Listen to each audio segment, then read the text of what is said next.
Entre l'Inport Race, les questions météo et les 2 départs, ça y est, la 4e étape de la Volvo Ocean Race est bien partie.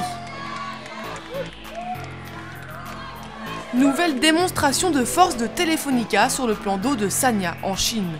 Les Espagnols leaders du classement général provisoire ont remporté haut la main l'Inport Race samedi 18 février, en menant la flotte du début à la fin sur les 8 bords de la course.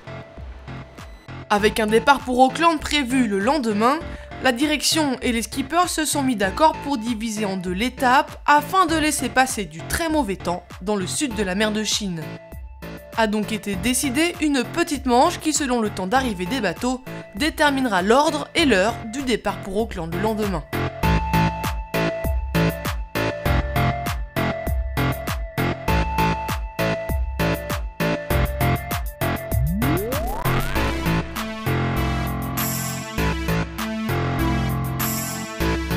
Sur cette manche, Puma, qui a fait un très bon début de course, se fait piéger dans une bulle sans vent et laisse la victoire à Telefonica.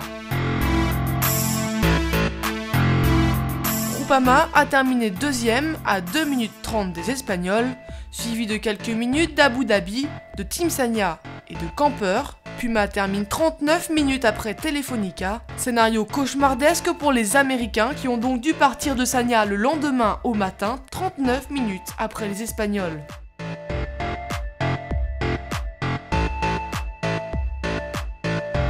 New day. You know, we just got to try to stay positive after a pretty humbling, ego-shattering experience yesterday, and yeah, we watched it. Hopefully these guys drift around out here a little bit and wait for us. Maybe it's our turn this morning.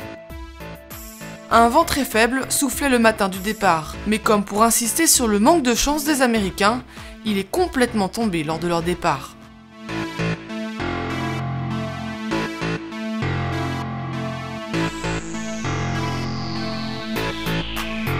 Deuxième journée de course, les bateaux naviguent très près et la flotte est menée par Camper.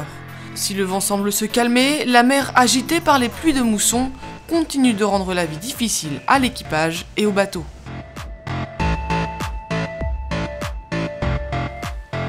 Camper maintient son avantage sur les autres, mais l'écart se resserre et une mauvaise manœuvre pourrait vite profiter au reste de la flotte. Les prévisions météo à court terme prévoient une accalmie de vent à mesure que les bateaux approcheront du détroit de Luzon. Les 6 équipages pourraient donc avoir à affronter des conditions difficiles au cours des prochains jours.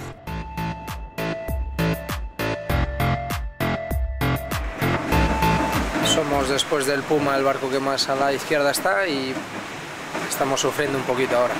Les fiches météo indiquent une pression atmosphérique légèrement plus favorable en direction de Taïwan. Toute la question est de savoir par quel bout prendre le détroit de Luzon afin d'accéder à l'océan Pacifique. One model showing this breeze stays well right, which means we're going to have to stay on this breeze and probably end up short tacking up towards Taiwan at the end. If we get a lot of left, then maybe we'll tack and get over to the Philippines.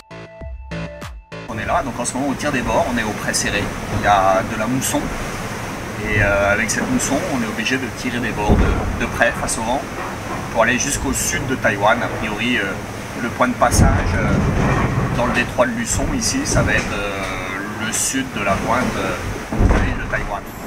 Une autre solution consisterait à passer au sud de Taïwan puis à remonter au nord, ce qui faciliterait l'entrée dans le détroit mais rallongerait considérablement le parcours. To go to Taiwan, you know, means an extra 200 miles north.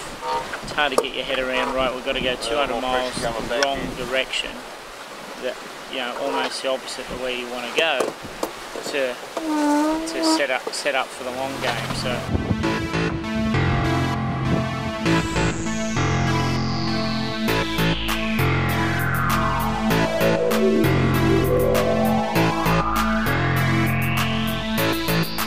Restez avec nous sur volvooceanracelorient.com pour connaître le sort qui sera réservé aux 6 équipages en fonction de la décision qu'ils prendront.